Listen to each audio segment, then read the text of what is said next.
Hello hi అందరికీ welcome back to my channel. నేను మీ పద్మ. మీకే చాలా హరిబరిగా టెన్షన్గా చాలా ఇంట్రెస్ట్తో కూడుకున్న రెసిపీ చేసినప్పుడు కొన్ని మధ్యలో ఎదురయ్యే ఆటంకాల గురించి నేను మీకు చెప్తూ బిర్యానీ రెసిపీ అయితే చేస్తున్నాను. పిల్లలు అయితే రెసిపీ అడిగారనమాట, మమ్మీ బిర్యానీ చేయవా తిందామని చెప్పి. సో వాళ్ళ కోసం అయితే స్టార్ట్ అనమాట.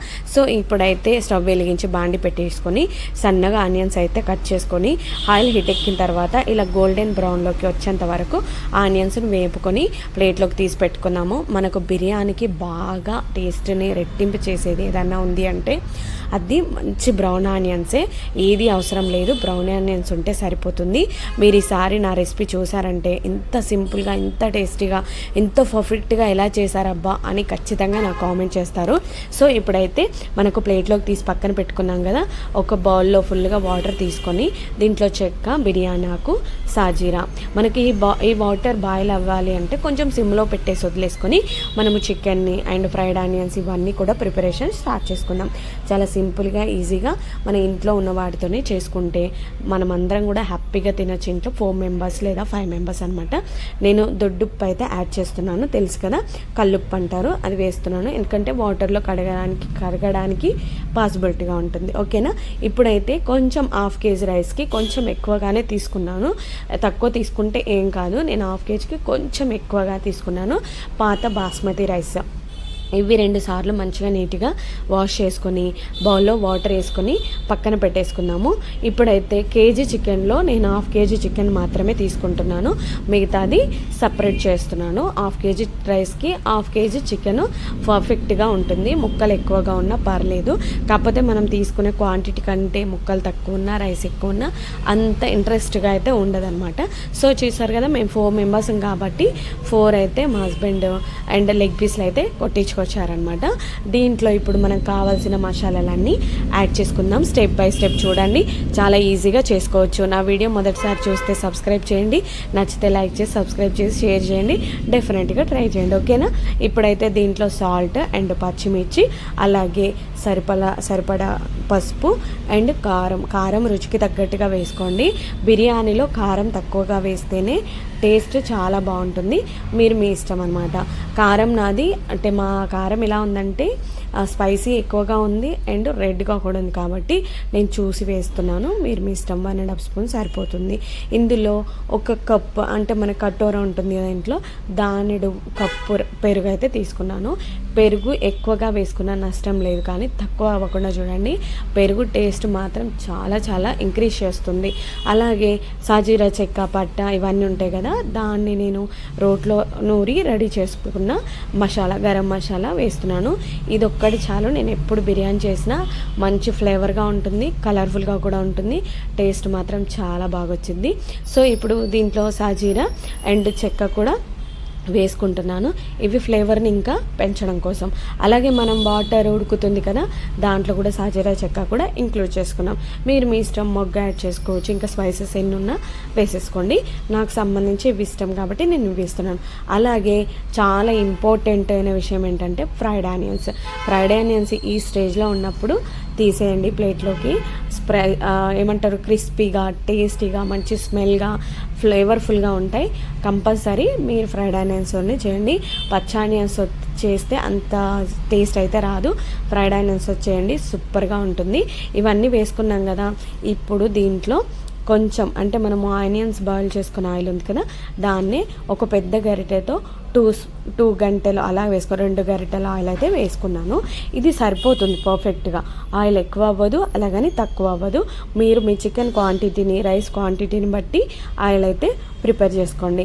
అందులో కొంచెం కొత్తిమీర అండ్ కొంచెం పుదీనా ఇవన్నీ వేసుకున్న తర్వాత ఎంచక్క అన్నీ కలిసిపోయేలాగా పెరుగు, మసాలా, ఫ్రైడ్ ఆనియన్, సాల్ట్, పుదీనా, కొత్తిమీర, పచ్చిమిర్చి, కారం, సాల్ట్ ఇవన్నీ కలిసిపోయేలాగా మంచిగా అన్నీ కూడా ముక్కకు పట్టేలాగా మంచిగా మిక్స్ చేసుకున్నాము.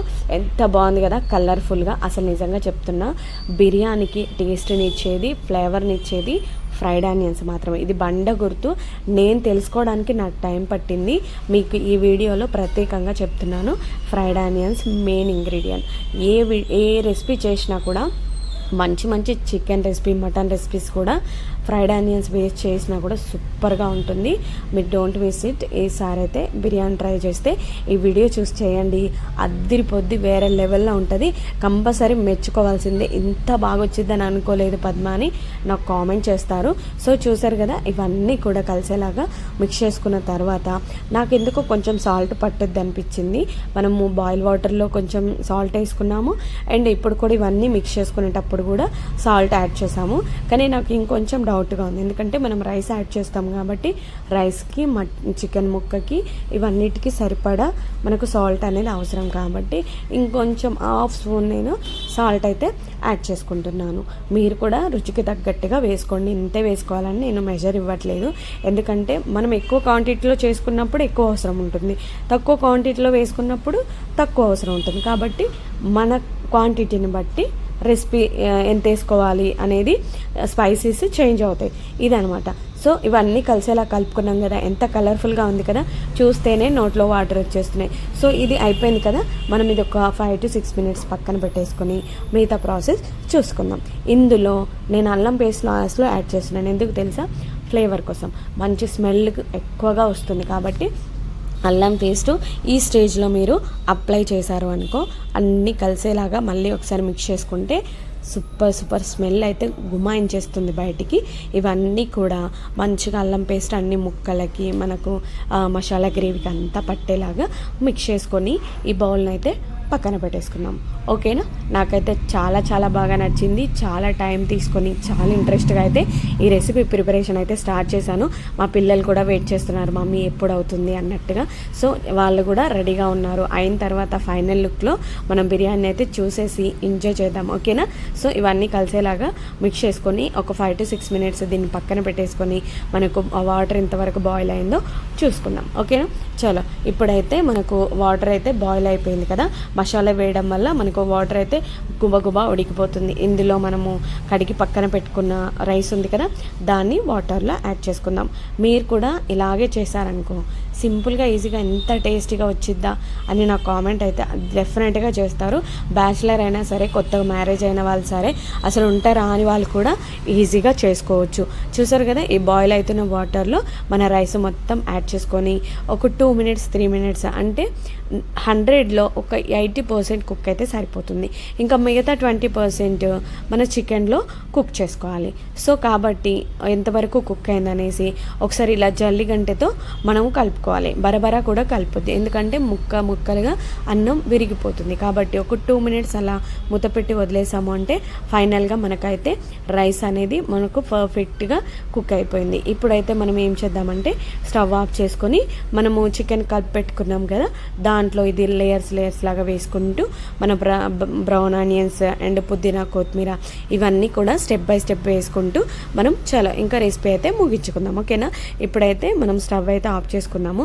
మరీ ఎక్కువగా కుక్ అవ్వనియొద్దు, ఎందుకంటే అన్నము బాగా కుక్ అవుతే మనకు మళ్ళీ ఇంకొక 20% కుక్ చేసేది ఉంది కాబట్టి అందులో బాగా మెత్తగా అయిపోతుంది. సో చూసారు కదా, ఇప్పుడైతే స్టవ్ ఆఫ్ చేసుకొని మనకు రైస్ అయితే పక్కన పెట్టేసుకున్నాము. ఇప్పుడు మనం చికెన్ మిక్స్ చేసుకున్నాం కదా, దాన్ని డిష్ బౌల్లోకి ట్రాన్స్ఫర్ చేసుకుందాం, అంటే దాంట్లోకి షిఫ్ట్ చేసుకుందాం. మంచిగా ఎంత బాగుందండి, ఇలాగే తినేయాలా అన్నంత బాగా కనిపిస్తుంది కదా. సో కాకపోతే దీన్ని కుక్ అవ్వనియాలి, అప్పుడు కదా మనకు అసలైన మజా అనేది చక్కగా ఎంజాయ్ చేస్తూ తినచ్చు అనమాట. నాకైతే నిజంగా చెప్తున్నా నోట్లో వాటర్ వచ్చేస్తున్నాయి మీకు ఎక్స్ప్లెయిన్ చేస్తున్నప్పుడే. సో ఇవన్నీ కూడా నీట్గా పరుచుకొని ఎంచక్క మనము దీంట్లో ఉన్న గ్రేవీ మొత్తం కూడా ముక్కల్లో వేసుకొని ఒక లేయర్ తర్వాత ఒక లేయరు మిగతా స్టెప్ అయితే వేసేసుకున్నాము. ఎంత ఇంట్రెస్ట్గా చేస్తే అంత పర్ఫెక్ట్గా కుదురుద్ది బిర్యానీ అయితే. చూసారు కదా, ఇవన్నీ కూడా మంచిగా కలిసేలాగా అంత మనకు అంటే బౌల్లో మంచిగా పరుచుకోవాలన్నమాట. కింది సైడు బౌల్కి అంతా ఇలా అనుకున్న తర్వాత మనం రైస్ అయితే తీసుకొచ్చాం కదా, దాన్ని యాడ్ చేసే ముందు దీంట్లో కొంచెం నెయ్యి అండ్ లెమన్ వాటర్ యాడ్ చేద్దాం. సరేనా? ఈ గ్రేవీ అనేది చాలా అవసరం అండి. నిజంగా పెద్ద వంటలు చేసే వాళ్ళు కూడా ఇంత బాగా చేస్తారేమో అన్నంత కలర్ఫుల్గా ఉంది కదా. ఇంత బాగా చేస్తాను, ఇంత కలర్ఫుల్గా మిక్స్ చేస్తాను అని నాకు ఇప్పుడు అనిపిస్తుంది. సో ఇప్పుడైతే ఒక 1/2 స్పూన్ ఆయిల్ అండ్ ఒక 2 స్పూన్ లెమన్ వాటర్ ఇవి వేసుకొని పైనుంచి లేయర్స్గా మనం ఎంచక్క మనము కుక్ చేసుకున్న రైస్ ఉంది కదా, రైస్ అయితే వేసేద్దాం. అలాగని ఎక్కువ వాటర్ కూడా తీసేయదు, అలాగని ఎక్కువ వాటర్ కూడా వేయదు. దానికంటే ముందు మనం బ్రౌన్ ఆనియన్స్ వేసుకుందాం, కొద్దిగా బ్రౌన్ ఆనియన్స్ అండ్ పుదీనా కొత్తిమీర కొంచెం చల్లుకుందాం. ఓకేనా, చూసారుగా ఎంత కలర్ఫుల్గా ఉందో. నా వీడియో మీకు నచ్చిందా? లైక్ చేసి సబ్స్క్రైబ్ చేస్తారు కదా. ఫుల్ వీడియో చూసే మీ అందరికీ చాలా చాలా థ్యాంక్ యూ. ఇలా లేయర్స్గా ఒకదాని తర్వాత ఒకటి యాడ్ చేసుకుందాం. బిర్యానీ చూసారా ఎంత బాగుందో. అండ్ ఇంకొకటి, బిర్యానీ రైస్ యాక్చువల్లీ పాత రైస్ అనుకుంటా, అందుకనే అన్నం చాలా ఇంక్రీజ్ అయింది, అంటే రైస్ అనేది డబల్ ఇంక్రీజ్ అయిందనమాట. నేను కూడా షాక్ అయ్యాను. Okay perfect.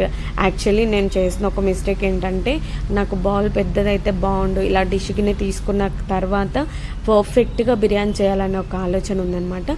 సో దేవుడు ఆ కోరిక ఎప్పుడు తీరుస్తాడో తెలియదు. బట్ ఈ డిష్ తీసుకున్న తర్వాత చాలా రకాలుగా దీన్ని యూజ్ చేశాను, కానీ దీంట్లో చాలా పర్ఫెక్ట్గా కుక్ అవుద్ది అదనమాట. అందుకోసమే నేను ఈ బౌల్ని చూజ్ చేసుకున్నాను. వేరే పెద్ద పెద్ద గిన్నెలు కూడా ఉన్నాయి, అది కాదు. దీంట్లో ఏంటంటే స్టీమ్ బయటికి వెళ్ళకుండా పర్ఫెక్ట్గా కుక్ అవుతుంది, అందుకోసమే ఇది నేను తీసుకోవడం జరిగిందనమాట. ఫ్రైడ్ ఆనియన్స్ అలాగే పుదీనా కొద్దిగా కొత్తిమీర కూడా వేసుకొని మళ్ళీ ఇంకొక లేయర్స్ లాగా మన రైస్ ఉంది కదా, బాస్మతి రైస్, అది కూడా లేయర్ లాగా వేసుకొని మంచిగా ఇలా అన్నము వేడి రైస్ని ఆల్రెడీ 80% కుక్ అయిపోయింది కదా, చూస్తే తెలిసిపోతుంది. ఇలా మంచిగా ఉన్నప్పుడే మనం రైస్ని మొత్తం ఇలా వేసుకొని మళ్ళీ ఇంకో కొంచెం పుదీనా కొత్తిమీరతో గార్నిష్ చేసుకొని లెమన్ వాటర్ అండ్ నెయ్యి కూడా ఇంకా మొత్తం ఉన్నదంతా వేసేసి ఎంచక్క ఇంకా మనకు ఫ్రైడ్ ఆనియన్స్ ఉన్నాయి కదా, అవి కూడా వేసేసుకొని ఒక ఎంత లేదన్నా 40-45 మినిట్స్ ఈజీగా మనకి టైం అనేది పట్టుతుంది. కాబట్టి కంపల్సరీ మూత పెట్టి దాన్ని వదిలేసాము అని అంటే ముక్క కూడా పర్ఫెక్ట్గా కుక్ అవుతుంది. చాలా ఇంట్రెస్ట్గా కొద్దీ తినాలనిపిస్తుంది. అన్నం అలా తీసుకొని ఇలా తింటుంటే ఉంటుంది. లాస్ట్ ఎండింగ్లో కూడా అది మిస్ అవ్వద్దు మీరు. సో చూసారు కదా, చాలా ఊహించుకుంటేనే టెంప్టింగ్గా ఉంది. సో ఇవన్నీ కూడా వేసిన తర్వాత ఇంకా ఫైనల్గా పుదీనా కొత్తిమీర వేసుకొని మనం మూత పెట్టేసుకొని ఒక 45 మినిట్స్ సిమ్లో ఫస్ట్ స్టవ్ వెలిగించినప్పుడు ఎలా చేశారనేది కూడా మీకు చూస్తే ఓకే సింపుల్గా ఈజీగా ఇంత ఈజీగా అనుకోవచ్చు. బట్ కాకపోతే ప్రాసెస్ ఎక్కువ ఉంటుంది, బోర్గా ఫీల్ అవ్వకుండా చేసుకుంటే కడుపు నిండా తినొచ్చు మనము. సో ఇవన్నీ వేసాం కదా, మూతని కూడా ఎక్కువ ప్రెస్ చేయకుండా డైరెక్ట్గా తీసుకొని వెళ్ళి మనము ఇంకా స్టవ్ అయితే వెలిగించుకొని డైరెక్ట్ పొయ్యి మీద సిమ్లో ఒక 5 మినిట్స్ అయితే పెట్టేస్తున్నాను. అలాగే సెకండ్ స్టెప్ వచ్చేసి ఇంకా డైరెక్ట్గా మనం పెనం పెట్టేసి పెనం పైన డిష్ అయితే పెట్టేద్దాం. చూసారు కదా, ఇలా సిమ్లో ఒక 5 మినిట్స్ కుక్ చేసుకున్న తర్వాత మళ్ళీ ఇలా డిష్ కింద అయితే పెట్టేసుకుంటే సరిపోతుంది. ఓకేనా, ఇలా పెట్టేసి 45 మినిట్స్ వదిలేస్తే ఫైనల్గా మన రెసిపీ అయితే కంప్లీట్ అయిపోవచ్చినట్టే. ఫైనల్ లుక్ చూసేద్దాం. ఫైనలీ రెసిపీ అయితే అయిపోవచ్చినట్టే. పేక్ అయితే తీసేసి డైరెక్ట్ పొయ్యి పైన అయితే పెట్టేశాను. ఫైనల్ స్టేజ్ అనమాట. దగ్గర 41 మినిట్స్ అయితే ఇంకా ఇలా పెనం పైన కుక్ చేసుకున్న తర్వాత ఒక 2-3 మినిట్స్ ఇలా నార్మల్గా కుక్ చేసుకుంటే గ్రేవీ అనేది తగ్గుద్ది. నేను కలిపి చూసినప్పుడు ఒకలా అనిపించింది, కానీ ఫుల్గా దించిన తర్వాత తెలిసింది ఓకే అడుగు అంటింది అని చెప్పేసి. సో ఇంకా ఫైనల్గా చూసుకుంటే మన రెసిపీ అయితే అయిపోయి వచ్చినట్టే. స్టవ్ అయితే ఆఫ్ చేసుకున్నాను. ఒక వెడల్పాటి బౌల్లా ఉండే దాంట్లోకి షిఫ్ట్ చేసుకున్నాము. నేను అనుకున్నానంటే కింద మాడిందని మనకు తెలియదు కాబట్టి పెంక పైన పెట్టినప్పుడు పర్ఫెక్ట్గా కుక్ అయిపోయినట్టు మోస్ట్లీ. ఇప్పుడైతే మనము ఇంకా గ్రేవీ ఉందని చెప్పేసి నేను అలా కుక్ చేశాను. మనము నార్మల్గా ఒక 15 మినిట్స్ ఉంచి తర్వాత ఓపెన్ చేస్తే గ్రేవీ కూడా ఆల్మోస్ట్ రైస్లో ఇంక్లూడ్ అయిపోతుంది అనమాట. సో చూసారు కదా ఎంత కలర్ఫుల్గా ఉందో. కుంకుమ వాటర్ అవి యాడ్ చేసుకుంటే సూపర్గా కలర్ఫుల్గా కనిపించింది. మనకు అంత స్తోమత లేదు కాబట్టి నేను కుంకుమ తీసుకోలేదు. సో చూసారుగా ఫైనల్గా నోరు ఊరిపోతుంది. యాక్చువల్గా ఇది వేరే పెద్ద బౌల్లోకి షిఫ్ట్ చేసుకున్నాము, ఎందుకనంటే ముక్క విడిపోకుండా ఉంటుంది. యాక్చువల్లీ ఇది షిఫ్ట్ చేసేటప్పుడు నేను ఆన్లో ఉందనుకున్నా, ఆఫ్లో ఉంది. సో ఫైనల్గా ఇదన్నమాట రెసిపీ అయితే. సూపర్గా కుదిరింది, కలర్ఫుల్గా ఉంది. అండ్ ఎక్కడ కూడా ఏది కూడా ఎక్కువ అవ్వలేదు, అలాగని కారం స్పైసెస్ ఏమి ఎక్కువ అవ్వలేదు. ఇది మా 4 మెంబర్స్కి కాదు 5 to 6 మెంబర్స్కి అయితే పర్ఫెక్ట్గా సరిపోతుంది. ముక్క కూడా చాలా పర్ఫెక్ట్గా అండ్ కుక్ అయిపోయింది అనమాట. చూసారు కదా, నాకైతే బాగా నచ్చింది. ఈ వీడియో మీకు నచ్చితే లైక్ చేసి సబ్స్క్రైబ్ చేయండి. మీరు కూడా ట్రై చేయండి, సింపుల్గా ఈజీగా చేసుకోవచ్చు. ముక్కలు కూడా సరిపడా వేశాను. అన్నంలో ముద్దకి ఒక్కొక్క ముక్క కలుపుకొని తింటే ఉంటుంది అనాల్సిందే. సో చూసారుగా చాలా వేడి మీద ఉంది కాబట్టి మనం వేడి మీద ఎప్పుడు కూడా రైస్ని ఇబ్బంది పెట్టొద్దు. ముక్కలుగా చితికిపోతుందనమాట. సో టేస్ట్ చూసి మీకు ఎలా ఉందో చెప్తాను. చాలా గరంగా ఉందనమాట. సో చూసారు కదా, నాకైతే చాలా టెంప్టింగ్గా ఉంది. నా కొడుకు క్లాస్కి వెళ్ళాడు, వాడు వచ్చేలోపు ఇలా రెడీగా ఉండాలని చెప్పాడు. ఇంకా వాడు వచ్చిన తర్వాత అందరం కలిసి అయితే తింటామన్నమాట. నా వీడియో మీకు నచ్చిందా అయితే సబ్స్క్రైబ్ చేసి సపోర్ట్ చేస్తారుగా. Thank you for watching. Thank you so much. ఇలాగే చూసి సపోర్ట్ చేయండి.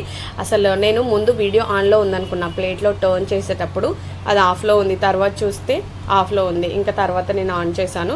కానీ ఇదనమాట ఫైనల్ స్టేజ్ అనమాట. ఈసారి మాత్రం చాలా ఇంట్రెస్ట్గా చేశాను. ఎక్కడ స్పైసెస్ అయితే ఎక్కువ యాడ్ అవ్వలేదు. పిల్లలు కూడా కమ్మగా తినొచ్చు, అంత బాగా వచ్చిందనమాట. ఇంకేం లేదు, ఆనియన్స్, లెమన్ అలా పక్కన డెకరేషన్ పెట్టుకొని తింటే ఉంటుంది నా సామిరంగా. చెప్పనవసరం లేదండి, అంత కలర్ఫుల్గా అంత టేస్టీగా ఉంది. Thank you for watching. నా వీడియో చూసిన మీ అందరికీ మనస్ఫూర్తిగా థ్యాంక్ యూ సో మచ్.